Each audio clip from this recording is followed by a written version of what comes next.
সাগ্রজাতং সহগণ রঘুনাথং সুতং ত্বং সজীবং সাদ্বৈতং সাবধূতং পরিজন সহিত কৃষ্ণ চৈতন্য দেবং শ্রী রাধা কৃষ্ণ পাদন সহগণ ললিতা শ্রী বিশাখানিতমস্য সংসারদাবানলির হলোকং ত্রাণায় কারুণ্য ঘনাঘনত্বং প্রাপ্তস্য কল্যাণ গুণপূর্ণবশ্য বন্দে গুরৌ শ্রী চরণারবিন্দং यस्य प्रसादो श्री भगवत प्रसादो यस्या प्रसादन्नो गतिकुतो होपि ध्यायं स्तुवं तस्य यशस्ति सन्ध्यं वन्दे गुरौ श्री चरणारविन्दं गुरवे गौरचन्द्राय राधिकायै तदारिणे कृष्णाय कृष्णभक्ताय तद्भक्ताय नमो नमः ब्रह्मामूलं मध्यचार्यश्च मध्यमाम् अस्मादयाचार्यपर्यन्तां वन्दे गुरुपरम्पराम् अनार्पितचरिणचिरात् करुणावतीर्णकलौ समर्पयतु स उन्नत उज्ज्वलरसां सभक्तिश्रियं हरिपुरटसुन्दरदूती स्वदा हृदय स्कंदरे पुरतो वसी शची नंदन तुमस्तुं चैतन्याकृति मोति विमर्दात् परमाद्भुतयौदार्य वरयं व्रजपति कुमारं रसयतं विशुद्ध्य सप्रेमनमादो मधुर पियसुलहरिं प्रदातु चरणेभ्यो परपदो नवद्वीप प्रकटम् आनंदलीलामय विग्रहाय दिव्य हिमाद्य छवि सुंदराय तस्मये महाप्रेमरस प्रदायते चैतन्य चंद्राय नमो नमस्ते नमस्ते त्रिकाल सत्याय जगन्नाथ सुताय च सभृत्याय सपुत्राय सकलत्रयते नमो नमो ओम वरहाभिराभिरामं मृगमदतिलकं कुंदराकांतवंदं पंजांशं कुंभकंठो स्मितसुभदमुखं साधर्म्यस्तवेदं श्यामं शान्तं त्रिभंगं रविकरो वसनभूषितं वैजयन्त्या वन्दे वृन्दावनो युवतिश्च शतावृत नमो ब्रह्मगोपाल वेशं नमो नलिननेत्राय वेणुवाद्य विनोदिने श्री राधाय धरसुधा पाने शालिने वनमालिने नमो पंकजनेत्राय नमो पंकजमालिने नमो पंकजनाभाय गोविंदाय नमो नमः रासरस विग्रहं राधिका ललिता परिवेष्टितौ माधवो पंडित प्राणवल्लभो राधा कान्त सदा भजेमहम् श्री राधां रसेश्वरीं रम्यां स्वर्णकुण्डलभूषितां नीलवस्त्र परिधानां देवीं त्वं नमामि श्रीहरिप्रिये गोरोचन रूपं मनोहरश्च कान्तिदेहं ताम्बूलो सेवा प्रदये देवी ललिता देव्यै नमो नमः वृन्दावै तुलसी देव्यै प्रियावै केशवस्य च विष्णुभक्ति प्रदे देवी सत्यवत्त्वै नमो नमः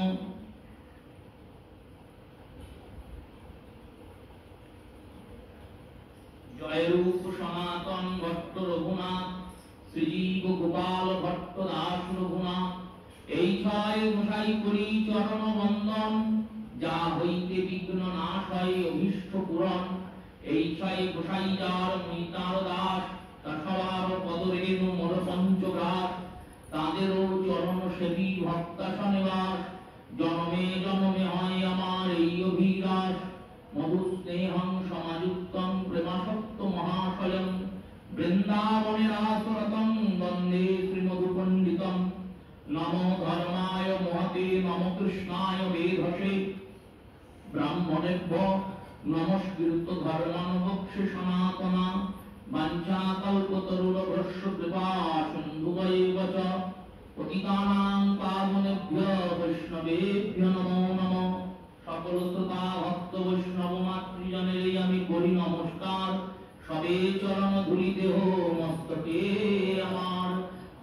কৃষ্ণ কৃষ্ণ কৃষ্ণ হরে হরে, হরে রাম রাম রাম হরে হরে। শ্রী গুরু প্রেমানন্দ সীতানাথ নিতাই গৌর হরি বল। শ্রী গুরু প্রেমানন্দ সীতানাথ নিতাই গৌর হরি বল। শ্রী গুরু প্রেমানন্দ সীতানাথ নিতাই গৌর হরি বল।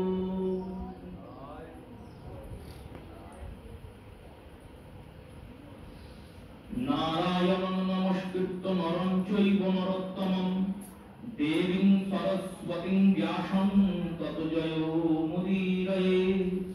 ভক্তগোষ্ঠী সঙ্গে চৈতন্য জয় জয়, শুনিলে চৈতন্য কথা ভক্তি লাভ হয়।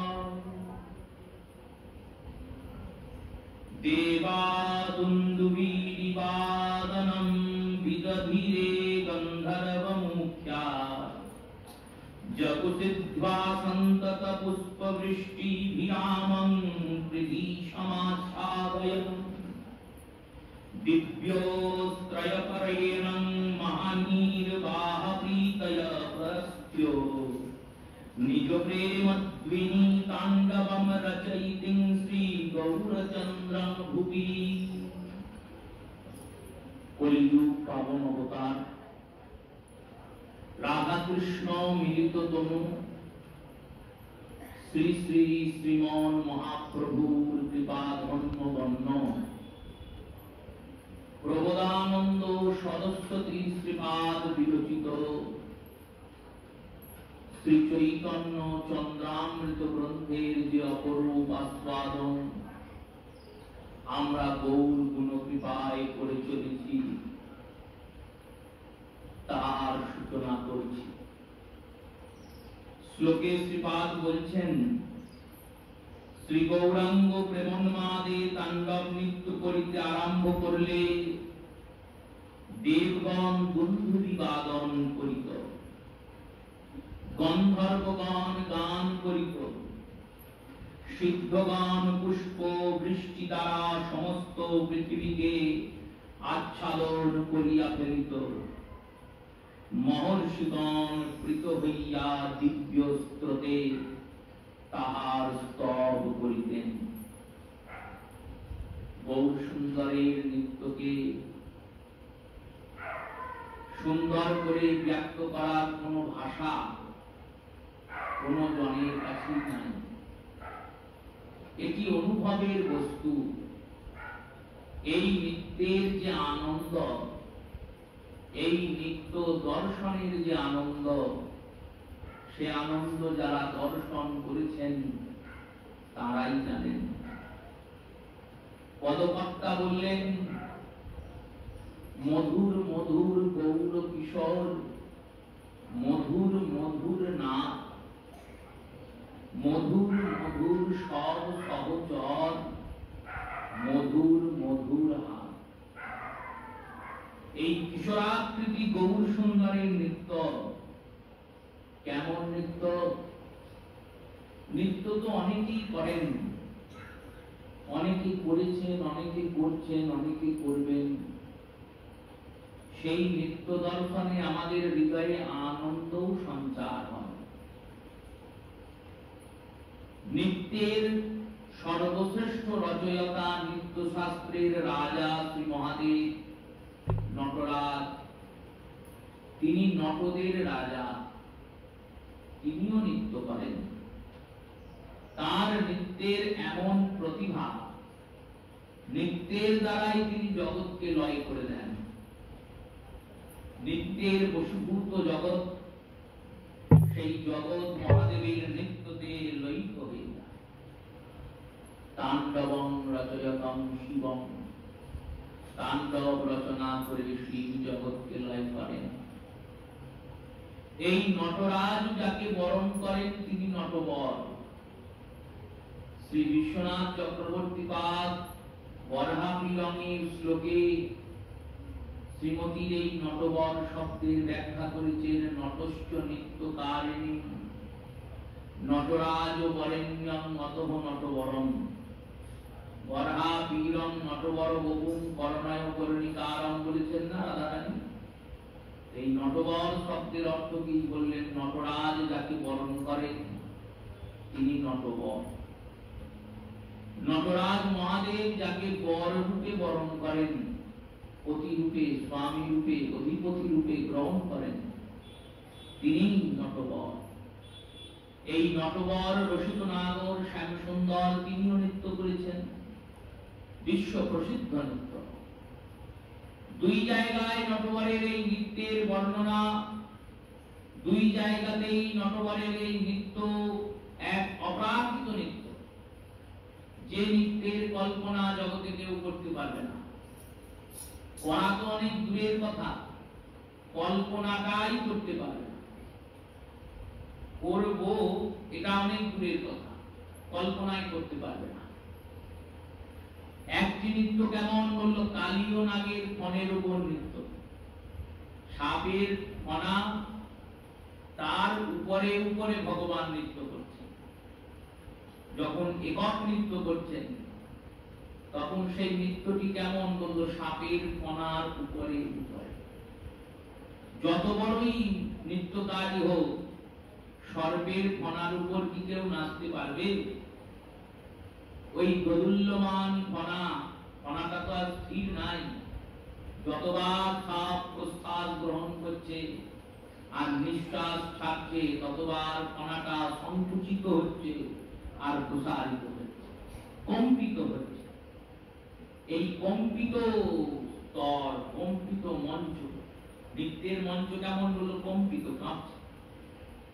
আবার নৃত্য করতে করতে এক ফণা থেকে অন্য ফণায় লাফ মারছেন, সেখানে গিয়ে নৃত্য করছেন, আবার লাফ মেরে আর এক ফণায় যাচ্ছেন। এই রকম যে নৃত্য, এই নৃত্য ভগবান শ্যামসুন্দর ছাড়া জগতে কেউ করতে পারবেন না, করা সম্ভব নয়। আর দ্বিতীয় নৃত্য দেখুন, ভগবান কৃষ্ণচন্দ্র দ্বিতীয় বিশ্ব প্রসিদ্ধ নৃত্য করছেন।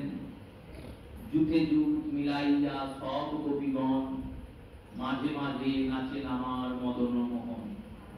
রাসস্থলিতে এখানেও কোন ব্যক্তি, সামান্য সাধারণ মনুষ্য যাওয়ার চেষ্টা করবে না।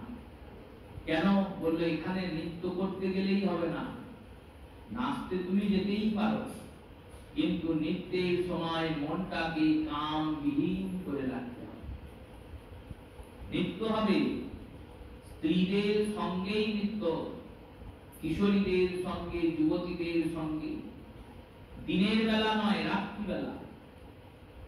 প্রকাশ্য জনসমক্ষেও নয়, বনের ভিতরে স্নিগ্ধ পূর্ণিমার চন্দ্রের জ্যোৎস্নাতে গোটা বৃন্দাবন স্নান করেছে। সেই চন্দ্রজ্যোৎস্নার স্নাত বৃন্দাবনে চিন্ময় পরিবেশে সচ্চিদানন্দ ভগবান নৃত্য করছেন।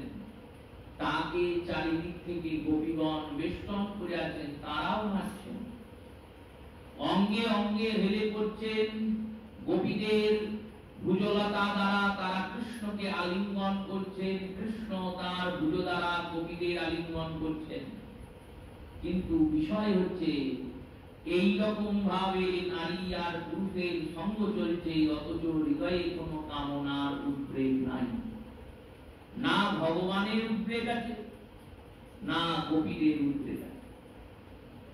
গোপীরা নাচছেন ভগবানকে আনন্দ দান করার জন্য, ভগবান নৃত্য করছেন গোপীদের আনন্দ দান করার জন্য। এই রকম যে নৃত্যের রস, এই কামতার ভিতরে কামবিহীনতা, সব ত্যাগ করে ত্যাগী হওয়াটা সোজা, কিন্তু সর্বের মাঝে থেকে মনকে ত্যাগী রাখা খুব কঠিন।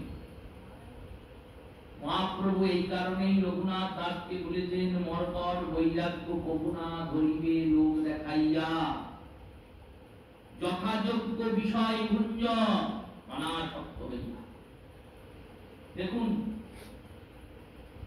নিতাই চাঁদ সংসার করেছেন, সংসার হয়েছে নিতাই চাঁদের।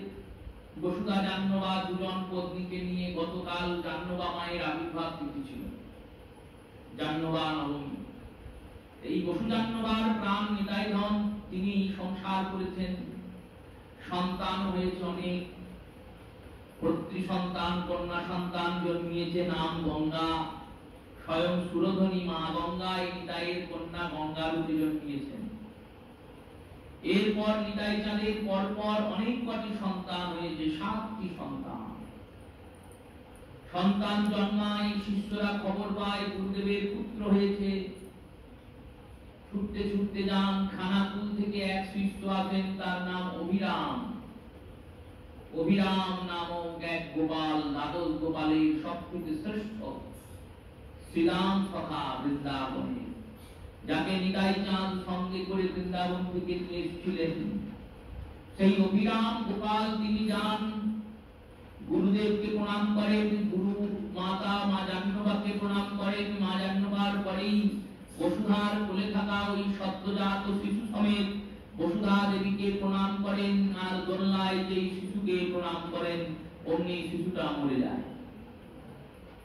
একবার হয়নি, পরপর 7 বার হয়েছে।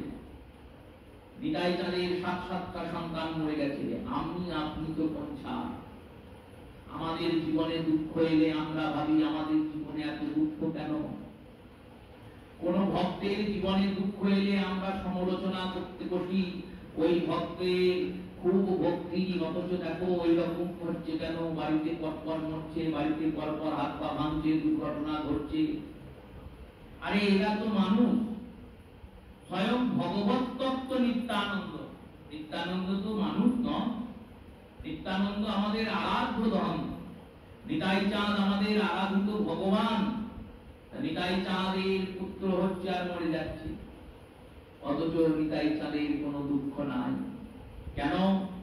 তিনি জানেন যিনি দিয়েছেন তিনি নিচ্ছেন। আমার জিনিসও নয়, আমার দুঃখ করার দরকার নাই।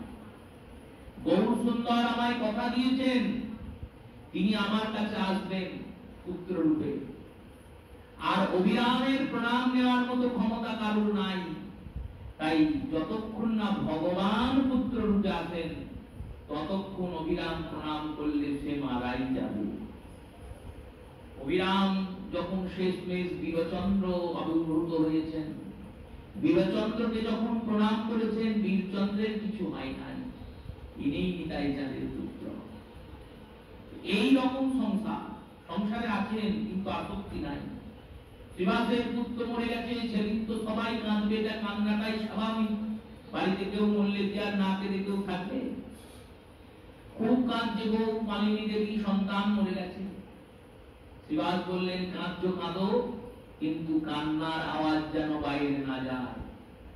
আমার প্রভু আসবেন নৃত্য করতে, গৌর সুন্দরের নৃত্যে যেন কোন রকম ব্যাঘাত, কোন রকম ব্যবধান, কোন রকম অসুবিধা সৃষ্টি না। এই রকম সংসার করার কথা ভগবান গৌর সুন্দর বলছেন। এরা সন্ন্যাসীদের থেকে অনেক উপরে। সন্ন্যাসীরা তো সব ছেড়ে দিয়ে গিয়ে বসে আছে, পরীক্ষায় দিলাম না পাস, তো বা কি করবো, ফেলি বা কি করবো। পরীক্ষা দেওয়ার পর তো পাস ফেলের চিন্তা।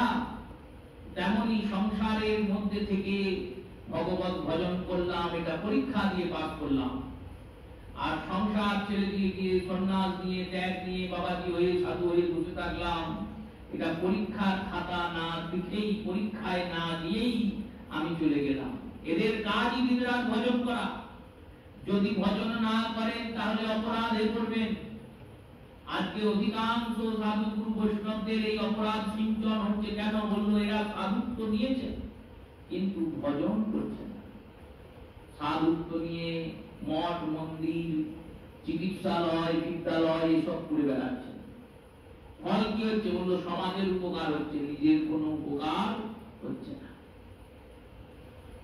শ্রীমন মহাপ্রভুর নৃত্যের আগেই গোবিন্দের নৃত্য। রাসস্থলীতে চারিদিকে কামের ভোগ আছেন, কিন্তু ভগবানের হৃদয়ে কোনো কাম নাই। এই দুই নৃত্য প্রসিদ্ধ নৃত্য, কালীয় বর আর মহারাস। এই মহারাসেরই প্রাপ্তি বস্তু শ্রী গৌরাঙ্গ সুন্দর। মহারাসের থেকে আমরা এই গৌর সুন্দরকে পেলাম। রসরাজ আর মহাভাব দুই এক হয়ে গেল, আর দুই এক হয়ে শচীগর্ভ সিন্ধুতে গৌর চন্দ্ররূপে উদিত হলেন।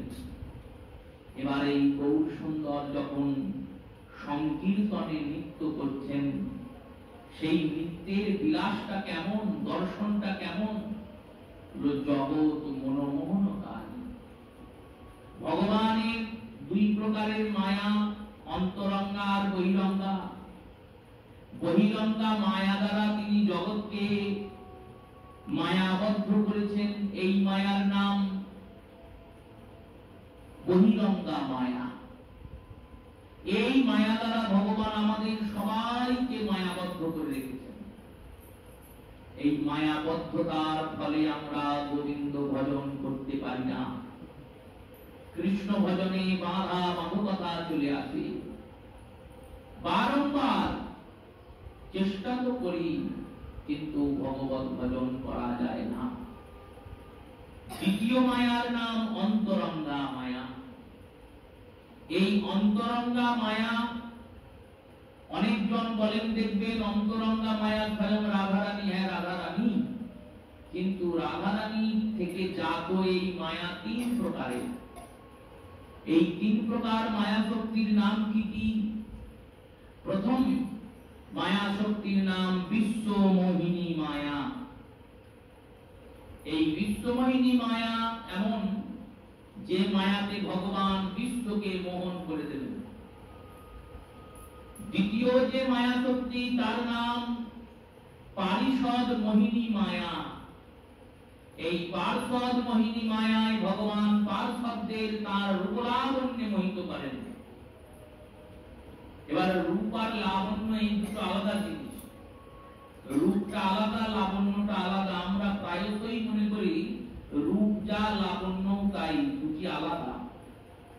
প্রবোধানন্দেরই একটি গ্রন্থ রাধা রস সুধানিধিতে শ্রীমতী রাধাকে তিনি সপ্ত সিন্ধুর সঙ্গে তুলনা করতে গিয়ে লাবণ্য সিন্ধু বলেছেন। এই লাবণ্য বস্তু আলাদা, দিব্য বস্তু সেটি। এই রূপলাবণ্যে ভগবান যখন পারিষদদের মোহিত করেন, তখন সেই মায়ার নাম পারিষদ মোহিনী মায়া। আর এই দুটি মায়ার উপরে একটা মায়া থাকে, তার নাম স্বমোহিনী মায়া। স্বমোহিনী, স্বশব্দে নিজ, নিজেকেই মোহিত করে দেয়। এবার কৃষ্ণ লীলায় ভগবান এই দুই মায়ার দর্শন করিয়েছেন।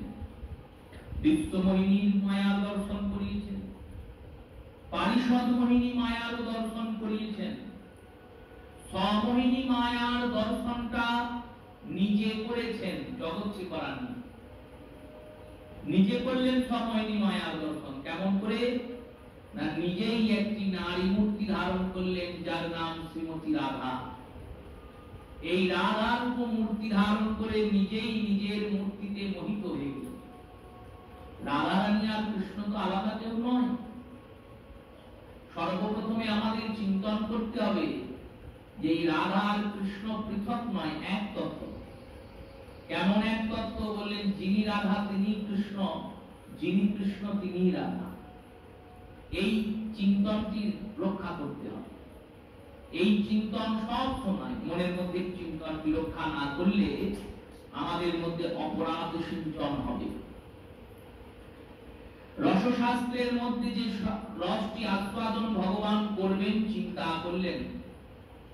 যেমন কোন বিষয়ে পারঙ্গত হওয়ার জন্য সেই বিষয় আচরণের প্রয়োজনীয় নিয়মাবলীগুলিকে গ্রহণ করতে হবে।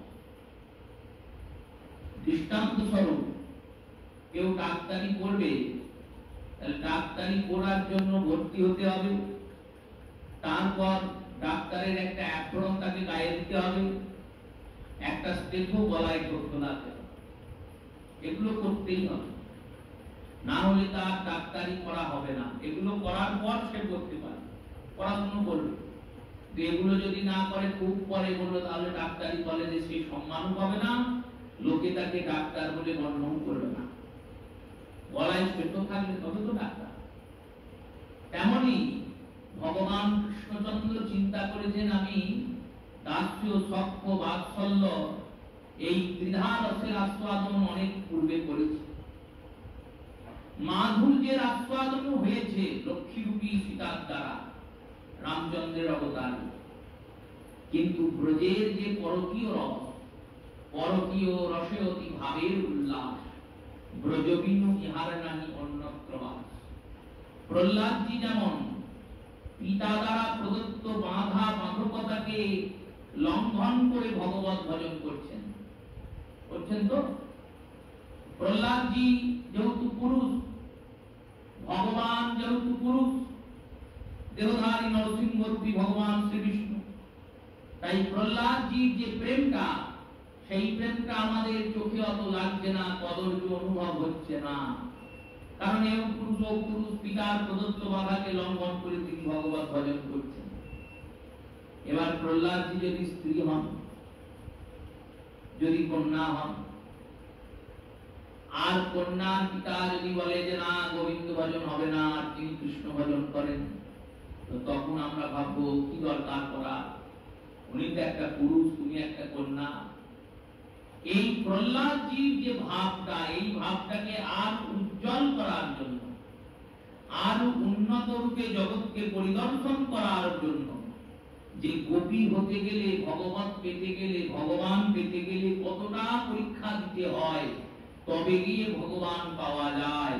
এত সহজ নয় ভগবানকে পাওয়া, এত সহজ নয় ভগবত কৃপা দর্শন করা, এত সহজ নয় ভগবানের কৃপা আকর্ষণ করা। লোক ধর্ম, দেহ ধর্ম, বেদ ধর্ম মর্ম ছাড়িয়া গোপীগণ ভজে কৃষ্ণ চন্দ্র চরণ। কবিরাজ গোস্বামী পাদ বললেন, দেখো গোপীরা কেন পেয়েছেন ভগবানকে, কারণ এনারা সব ছেড়ে কৃষ্ণ ভজেছেন। এনারা সব ছেড়ে একটা পরপুরুষের কাছে গিয়েছেন তা নয়, এনারা জানেন উনি ভগবান, উনি পরমেশ্বর, উনি পরমাত্মা। গোপীরা প্রত্যেকে জানেন। আর পরমেশ্বরের ভজনের অধিকার জীব মাত্রের, প্রত্যেক জীবেরই অধিকার ভগবানের ভজন করা। তার জন্য আলাদা করে কিছু করতে হয় না। জীবের স্বরূপ হয় কৃষ্ণের নিত্য দাস, তটস্থা মায়া শক্তি ভেদাভেদ প্রকাশ। সেই পরমেশ্বরের ভজনা করার জন্যই জীবের সৃষ্টি হয়েছে। এবার এই জীবকুলে দুইটি বর্গকে, দুইটি শ্রেণীকে শাস্ত্র অনুকল্প দিয়েছেন। কোন দুটি শ্রেণী বললেন? এক, যাদের অনুপবিত, যারা উপবিত সংস্কারে সংস্কৃত নয়, অর্থাৎ শূদ্র বর্গ, যাদের বেদ অধিকার নাই। নাই কেন? বেদ অধিকারের প্রয়োজন নাই, শাস্ত্র এদেরকে সরিয়ে রাখেননি, এদের প্রয়োজন নাই। বেদ অধ্যয়ন আমরা চিন্তা করি, আমরা ভাবি খুব ভালো কাজ। এখন তো একটা হুল্লোড় লেগে গেছে না, ব্যাসপীঠে বসতে হবে আর পাঠ করতে হবে, সবাই পাঠক হয়ে যাচ্ছে, বড় ক্ষতি নাই। কিন্তু ভগবানের যে কথা, সেই কথার ব্যাখ্যাটা ব্যাখ্যার জায়গায় থাকতে হবে। অপব্যাখ্যা করলে সমস্যায় পড়বে, নিজেও করবে, যারা শুনবে তারাও করবে। ব্যাখ্যাটা ব্যাখ্যার জায়গায় থাকবে, শাস্ত্রীয় সিদ্ধান্তে ব্যাখ্যা হবে, শাস্ত্রীয় সিদ্ধান্তের বাইরে নয়। ওই তোতা পাখির মতো পড়ানো গুলি করে দিলে হরিকথা বলা যায় না। তার জন্য অনেক অধ্যয়ন করতে হয়, অনেক শিখতে হয়, গুরুর চরণে বসে শিখতে হয়, গৌরকে ভজতে হয়। ভজনা আর সাধনা যখন এক হয়, তখন কৃষ্ণ কথার উদ্গার হয়, তার আগে হয় না। সেই রূপে আমরা ভাবি বেদ অধ্যয়ন করলেই হয়, বেদ অধ্যয়ন অত সোজা নয়। বেদের প্রত্যেকটা মন্ত্রের এক একটা ছন্দ আছে, 8খানা ছন্দে বেদের মন্ত্রের গায়ন হয়। যখন গায়ন হবে, সেই স্বরের 3টি বিভেদ আছে। একটি ব্যক্তিকে যদি বেদ অধ্যয়ন করতে হয় কম করে 12টা বছর, প্রতিদিন 6 থেকে 7 ঘন্টা গুরুদেবের চরণে বসে শিখতে হবে, তবে গিয়ে সে বেদের অধ্যয়নকারী হবে। এবার এই 12 বছর শুধু শিখবে, শেখার পর যখন বেদের প্রতিদিন পাঠ করবে, অধ্যয়ন করবে, বেদ অনুযায়ী কর্ম করবে, বৈদিক কর্ম করাবে, যজ্ঞ করবে, করাবে। এই সব করার পর যখন মৃত্যু হবে তখন সে মুক্তি পাবে। এতটা করার পর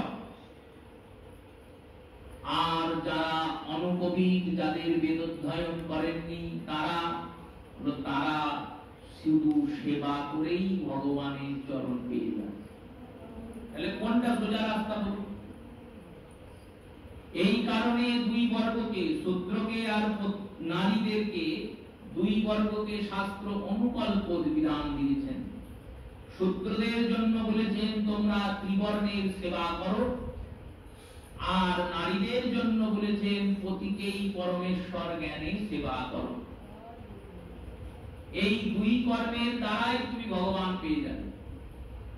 এবার প্রশ্ন হয়, যদি ভগবত ভজন কেউ করতে চায় তাহলে কিছু করতে পারবে না? অবশ্যই করতে পারবে। শ্রেণীকক্ষে কেউ ভর্তি হয়েছে কোন ক্লাসে, এবার ভর্তি হওয়ার পর তার শ্রেণীর যে পুস্তকগুলি আছে, গ্রন্থগুলি আছে, সেগুলো সে পড়ে পড়ে শেষ করে ফেলেছে, এবার চাইছে আরো কিছু বাইরের বই পড়বে, তাহলে পড়তে পারবে না? পারবে। তেমনি নিজ নিজ কর্তব্যের পালন করার পরেও যদি আমার হাতে সময় থাকে, আমার মন শুদ্ধ থাকে, নির্মল থাকে, তাহলে সেই মন দিয়ে, সেই দেহ দিয়ে আমি ভগবত ভজন করতে পারবো। আর ভগবত ভজন করতে গিয়ে যদি কোনো কারণে ওই কর্তব্য, ওই ধর্মগুলি প্রতি কোনো কারণে পালন পরিপূর্ণ নাও হয়, পরম ধর্ম যাজনের জন্য ধর্মের যাজন এমনি হয়ে যায়। ভগবানের ভজনা যদি করো তাহলে অন্য কিছু না করলেও চলে যাবে। যারা কৃষ্ণ সেবা করছেন তাদের যেমন পূজা পাঠ কিছুই প্রয়োজন নাই। যদি করেন তিনি করছেন, ইচ্ছা হয়েছে তাই করছেন, যদি নাও করেন কোনো ক্ষতি নাই। সাধু সঙ্গে কৃষ্ণ সেবা না বুঝিব দেবী দেবা, ইয় ভক্তির পরম লক্ষণ। শ্রী জগন্নাথ ধামে যাবেন, যারা জল তুলছেন, সারাদিন জলই তুলছেন, জল তুলছেন, তার পূজা পাঠের দরকার আছে, বললো দরকার আছে, না করলেও ক্ষতি নাই, কারণ জল তো জগন্নাথের জন্য তুলছে। সারাদিন যে ওই জগন্নাথের সেবাতে প্রতিষ্ঠ হয়ে আছেন, ওই সেবা করতে করতে যখন তার দেহটা ছড়বে, যখন তার দেহ থেকে প্রাণ বেরোবে, তখন তিনি ভগবানের সেবার জন্য ভগবানের চরণে চলে যাবেন। তাই অনুকল্পের বিধান। গোপীরা জানেন পরমেশ্বরের জ্ঞানে পতিকে সেবা করাই ধর্ম, কিন্তু পরমেশ্বর সাক্ষাৎ প্রকট হয়েছে বৃন্দাবন, আর সেই পরমেশ্বর মুরলী বাজিয়ে আমাদের নাম ধরে ধরে ডেকে ওঠেন।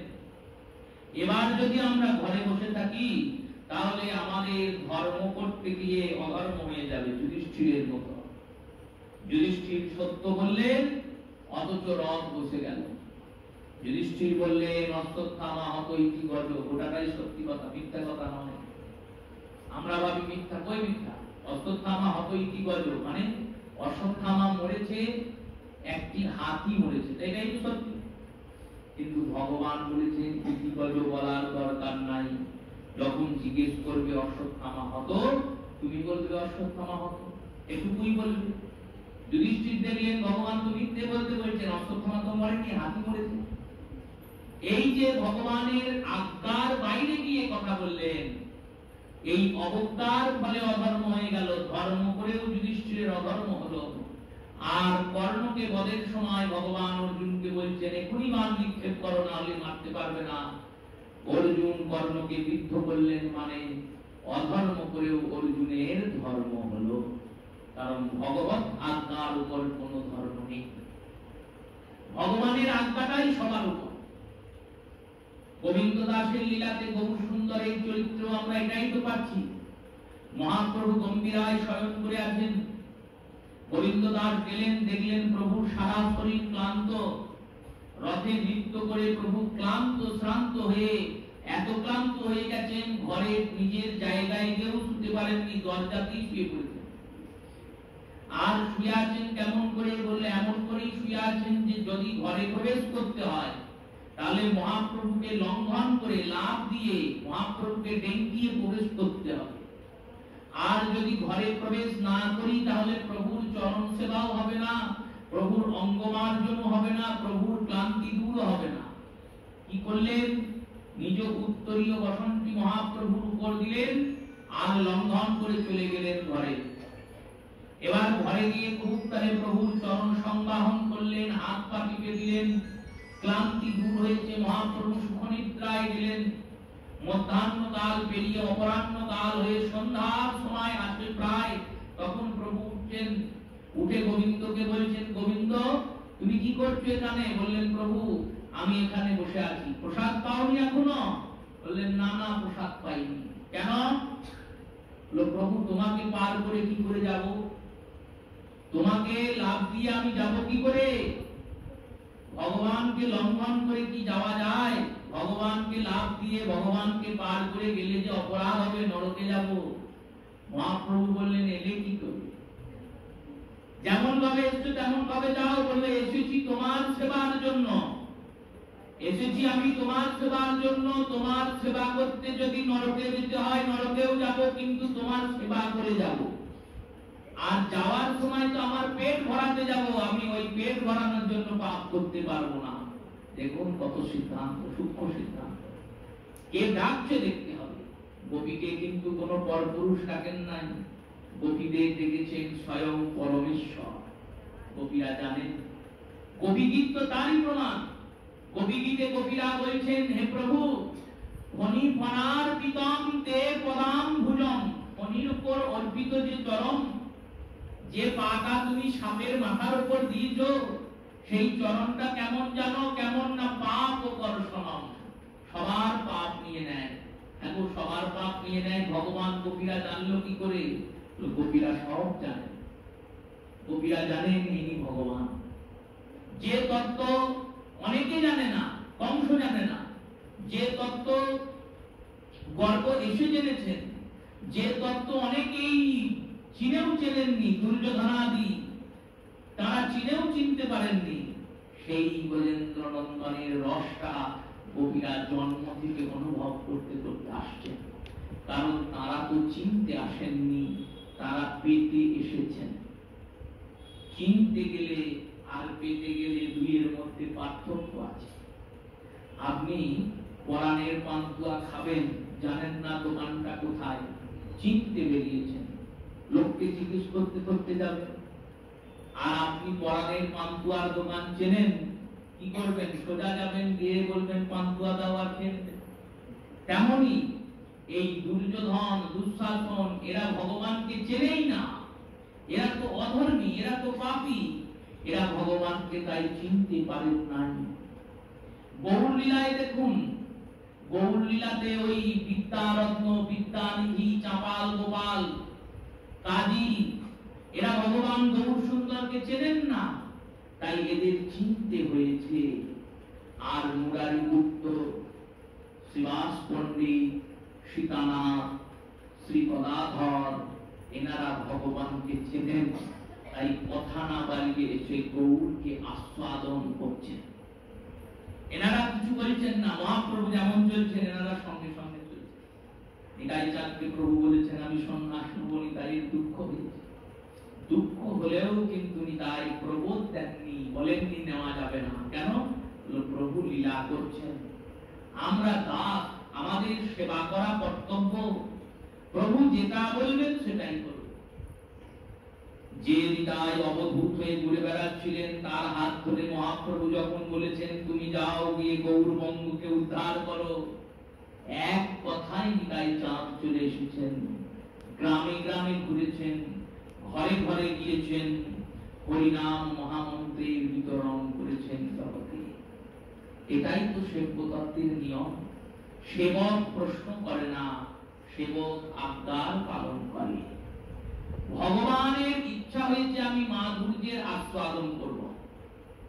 এবার এই মাধুর্য আস্বাদনের জন্য তো নায়িকা চাই, তিনি তো নায়ক। এই রসটা নায়ক আর নায়িকা ছাড়া সম্ভব নয় আস্বাদন করা।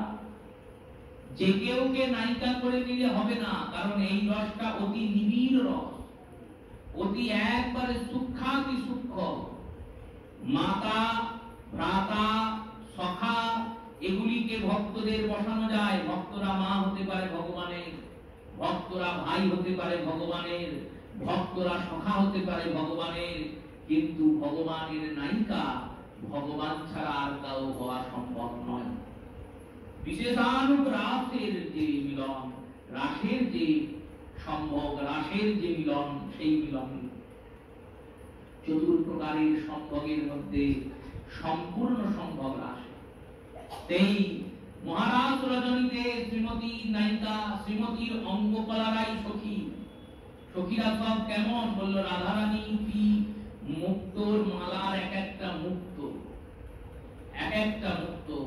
ওই যে গুরুদেব জপমালাটা দিয়েছেন আপনাদের, এই জপমালার যে মেরুটা, ওই মেরুতে আমার গোবিন্দ আর রাধারানী বসে আছেন তো। আর প্রত্যেকটা মণি, প্রত্যেকটা পুঁথি, প্রত্যেকটা গ্রন্থিত মণিগুলি কি বললে? এক একটা গোপী। এটাই রাসের বিজ্ঞান, এটাই রাসের তত্ত্ব। এই তত্ত্বটা অনুভব করতে হয়। এটাই রাসলীলা, এটাই রাসমণ্ডল। গোপীরা প্রত্যেকে শ্রীমতীর অংশকলা। ওই গোপীদেরকে নাম করতে করতে আমরা যে অগ্রসর হচ্ছি, আর অগ্রসর হতে হতে সুমেরুতে পৌঁছাচ্ছি, আবার ঘুরে আবার সুমেরুতে যাচ্ছি। এই যে গমনাগমন, এটাই ভজন ক্রিয়া, এটাই ভজন ক্রিয়া, এটাই ভজন স্থলী, এটাই রাসের আনন্দ। এতেই প্রেমের বৃদ্ধি হবে, এতেই প্রেম প্রাপ্তি হবে, এতেই সব হবে। সেই গোপীগণদের আস্বাদনের জন্য ভগবান এই মাধুর্যের লীলার আস্বাদন করিয়েছেন। এবার এই যে লীলা হলো, এখানে পারিষদ মোহিনী লীলা, গোপীরা ভগবানের মোহিত। এই পারিষদ মোহিনী লীলার মধ্যে ভগবান শ্রীমতীকে দেখে মোহিত হলেন, সমোহিনী লীলার অনুভব হলো। কিন্তু গৌর লীলাতে যেমন অনুভব, সে অনুভব লীলায় না। গৌর সুন্দর নৃত্য করছেন জগন্নাথের রথের সামনে, আর জগন্নাথ রথ দাঁড় করিয়ে দিয়ে গৌরের এই নৃত্য দেখছেন। এবার এটাকে চিন্তা করুন, এটা বর্ণনার অতি অনুভব করুন। নৃত্য করছে কে আর নৃত্য দেখছে কে? যে নৃত্য দেখছেন সেই জগতের নাথ, জগদীশ্বর, জগন্নাথ, জগৎপতি গোবিন্দ। তিনি যে নৃত্য দেখছেন, কার নৃত্য দেখছেন? গোবিন্দ, গোবিন্দের নৃত্য দেখছেন। যেন প্রতিবিম্ব নাচছে। নৃত্য দেখছেন দাঁড়িয়ে দাঁড়িয়ে। কেন দাঁড়িয়ে দাঁড়িয়ে দেখছেন? আর ভাবছেন, আমি যখন রাসে নেচেছিলাম তখন রাধারানী আমার নাচ দেখেছিল। যখন রাধারানী নেচেছিলেন তখন আমি রাধারানীর নাচ দেখেছিলাম। কিন্তু রাধা কৃষ্ণ এক শরীরে নৃত্য করছে। বাইরে নৃত্য করছেন শ্রীমতী, অন্তরে নৃত্য করছেন শ্রী গোবিন্দ। শ্রীমতীর যে ভাব, সেই ভাব নিয়ে গৌর সুন্দর কিশোরী রূপে দাঁড়িয়ে আছেন। ওই গৌরিক বসন করে সন্ন্যাসী, সেই সন্ন্যাসী রূপী গৌরিক বসনধারী গৌর, তিনি মনে অন্তরে বলছেন, জগন্নাথ স্বামী নয়ন পথগামী ভব তুমি, কদাচিৎ কালিন্দী কুলতট বেণু বিপিন, সুর গণেশ রমা সমুদ অর্চিত, জগন্নাথ স্বামী নয়ন পথগামী ভব তুমি। হে শ্যাম সুন্দর, কোন এক সময়ে কদাচিৎ কালিন্দী তট বিপিন বেণু রাধ্য, কোন এক সময়ে তুমি কালিন্দীর তটে বনের মাঝখানে কদম্ব বৃক্ষে হেলন দিয়ে ত্রিভঙ্গ মুরারি হয়ে মাথায় ময়ূরের গুচ্ছ ধারণ করে সেই বাঁশি বাজিয়েছিলে। হে প্রভু, হে জগতের নাথ, তুমি এখানে এসে ব্রহ্মা, এখানে এসে শম্ভু, এখানে এসে ইন্দ্র, এখানে এসে গণেশ, এখানে এসে দেবী দুর্গা, এই সমস্ত দেবদেবীদের দ্বারা অর্চিত বন্দিত হচ্ছ। হে জগদীশ্বর, হে জগন্নাথ, তুমি নয়ন পথে আমার হৃদয়ে আমার প্রাণনাথ হয়ে বসে পড়ো। জগন্নাথ স্বামী নয়ন পথগামী ভবতু মে। নয়ন পথগামী কেন? এখানে বহুব্রী সমাস প্রয়োগ হয়েছে। যস্য কৃপায় নয়ন পথে দর্শা, যার কৃপাটা নয়ন পথেই বর্ষিত হয়। জগন্নাথের বিগ্রহকে গিয়ে দর্শন করবেন, সেখানে প্রভু জগন্নাথের মুখমণ্ডল, হস্তকমল, বাহু এইগুলির দর্শন অত প্রাধান্য নাই। বড় বড় দুটো চোখ আছে, ওই চোখ দিয়েই তিনি সবাইকে দেখছেন, আর দেখছেন যাকে তার উপরেই কৃপা করছেন। তাই নয়ন পথে যার কৃপা বর্ষিত হয় তিনি নয়ন পথগামী। নয়ন পথ যস্য গমত ইতি নয়ন পথগামী। এবার বহুব্রী পূর্বভাগত বহুব্রী সমান তো দুরকম ভাবে হবে, একভাবে তো অর্থ হয় না বহুব্রীতে। বহুব্রীর দ্বিতীয় অর্থ দেখুন, দ্বিতীয় অর্থ কেমন না, নয়ন পথে যিনি গমন করেন। কার নয়ন পথে? হলো ভক্তদের নয়নের পথ দিয়ে গমন করেন। কোথায় গমন করেন? হৃদয়ে গমন করেন। আর হৃদয়ে কে গমন করেন? বলেন দেখো, হৃদয়ে আমার স্বামী, আমার পতি, আমার প্রভু, তিনি গমন করেন। সেই নয়ন পথে গিয়ে আমার হৃদয়ে বিরাজিত হও। জগন্নাথের সামনে গৌরের নৃত্য। প্রভুদানন্দ বলছেন এই নৃত্য দেখে দেবতারা দণ্ডবি বাজান, এই নৃত্য দেখে সিদ্ধগণরা পুষ্প বৃষ্টি করেন। কেন করেন জানো? কেন করেন না, দেখো কৃষ্ণের নৃত্য দেখে রাসস্থলীতে দেবতারা পুষ্প বৃষ্টি করেছিল, রাধারানীর নৃত্য দেখে দেবতারা রাসস্থলীতে পুষ্প বৃষ্টি করেছিলেন, ময়ূর এসে নৃত্য করেছিলেন গোবিন্দের সঙ্গে সঙ্গে, কোকিল এসে গোবিন্দের সঙ্গে সঙ্গে গান করেছিলেন, সেতার বিনা গানে গোপীরা রাগ রাগিনীকে প্রস্তুত করে নৃত্যের সঙ্গে সংযুক্ত করেছিলেন। কিন্তু এখানের নৃত্যের পার্থক্য দেখো, যিনি জগতের নাথ জগন্নাথ, সেই জগন্নাথ যাচ্ছেন রথ নিয়ে, শয়ে শয়ে লোক, লাখে লাখে লোক সেই রথকে টানতে টানতে নিয়ে যাচ্ছে, আর ভাবছে প্রভুকে আমরা নিয়ে যাচ্ছি। প্রভু যাচ্ছেন রথ নিয়ে। জগদীশ্বর জগন্নাথের শক্তি প্রচুর, তিনি অনন্ত কোটি ব্রহ্মাণ্ডের নায়ক। সেই অনন্ত কোটি ব্রহ্মাণ্ড নায়ককে যিনি দাঁড় করিয়ে দিতে পারেন তিনি গৌর। অনন্ত কোটি ব্রহ্মাণ্ডের নায়কের রথকে যিনি দাঁড় করিয়ে দিতে পারেন তিনি গৌর। রথ যাচ্ছে, মহাপ্রভু নৃত্য দেখার জন্য তিনি রথ দাঁড় করিয়ে দিয়েছেন, আর রথ করছে না। তাহলে জগন্নাথের শক্তি বেশি, জগন্নাথের রথকে যে দাঁড় করালো তার শক্তি বেশি। আপনি গাড়ি চালিয়ে আসছেন 100 কিলোমিটার বেগে, আর পুলিশ গিয়ে সামনে 90 দিয়ে দিল, গাড়ি দাঁড় করাতে হবে না? হবে না? হবে। কেন? ওর শক্তি বেশি, তাই তো দাঁড় করাচ্ছে, না দাঁড়ালেই ফাইন লাগবে।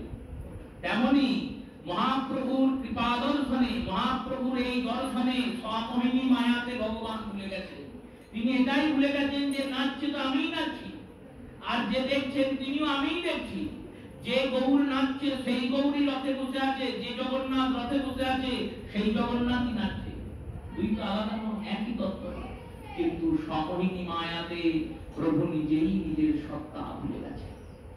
এই রথ দাঁড়িয়ে গেছে, হাতি নামিয়েছেন ইন্দ্রদুম্ন রাজা। হাতি দিয়ে রথ টানো, রথকে তো নড়াতে হবে। 2 ঘন্টা ধরে রথ টেনে নড়ছে না। কেউ যখন নড়াতে পারলেন না, মহাপ্রভু তখন পিছনে গেলেন, আর পিছনে গিয়ে যেই না মাথাটা ঠেকিয়েছেন, অমনি রথ আবার গড়গড় করে চালু হয়ে গেল। সবাই তখন বলেন যে আমাদের গৌরের জয় হোক। কেন? জগন্নাথের জয় সবাই বলে, জয় জগন্নাথ, জয় জগন্নাথ। কিন্তু এখন থেকে সবাই বলবে জয় গৌর, জয় গৌর। কেন? যে রথ কেউ ঠেলে সরাতে পারলো না, নড়াতে পারলো না, সেই রথ আমার গৌর স্পর্শ করা মাত্র গড়িয়ে গেল। এটাই নিয়ম, এটাই সিদ্ধান্ত। আমাদের জীবন রথ সমস্যার মাঝখানে দাঁড়িয়ে যায়। এই সমস্যার মাঝখানে যখন জীবন রথ দাঁড়িয়ে যাবে, তখন এই মনের সমস্যা, এই জীবনের সমস্যা সংসারের লোক কাউকে বলতে যেন না, পিতা মাতা ভগিনী ভ্রাতা বন্ধু বান্ধব কাউকে বলেন না। কেন? লোকেও সমস্যা কমাবে না, উল্টে বাড়াবে। যদি না বাড়ায় তাহলে এমন পথের যুক্তি দেবে যেখানে গিয়ে আপনি মরবেন। কি করবেন? সমস্যার রথে যখন রথ দাঁড়িয়ে যাবে, জীবন রথ, সমস্যার বাধায় যখন জীবন রথ আটকিয়ে যাবে, তখন আমার নিতাইকে এসে বলবেন, তখন গৌরকে এসে বলবেন, তখন রাধাকান্তকে বলবেন, দেখবেন সমস্যার সমাধান হয়ে যাবে। এটাই সিদ্ধান্ত নিলাম। তাই সেই গৌর সুন্দরের চরণে যাতে রতি হয়, গৌরাঙ্গের চরণে রতি হয়, সর্বশেষ